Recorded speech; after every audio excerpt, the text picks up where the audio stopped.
Jusqu'au mois de mai prochain, tous les sports olympiques vont passer une compétition test pour régler les détails dans chaque discipline. Pour les athlètes, c'est l'occasion de connaître les lieux et leurs particularités.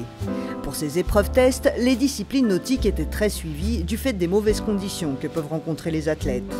Déchets dans la baie de Guanabara pour la voile et beaucoup trop d'algues dans la lagune de Rio pour le canoë.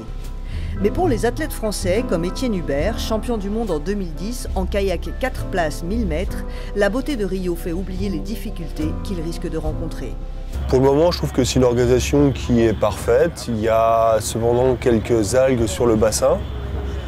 Après, je pense qu'il n'y a pas beaucoup d'eau non plus dans le bassin, ce qui nous donne des fois des mauvais repères. On a l'impression un peu de coller sur l'eau.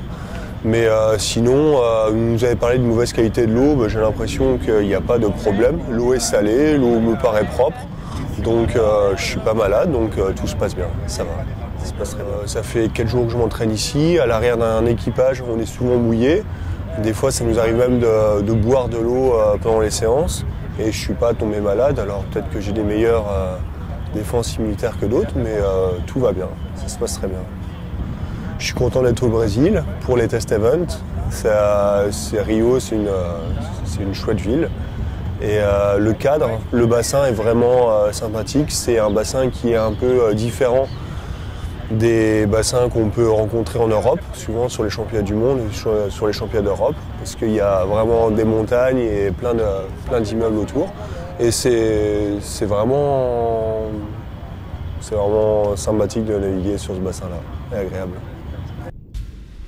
Il y a quelques mois, des milliers de poissons morts sont apparus dans la lagune.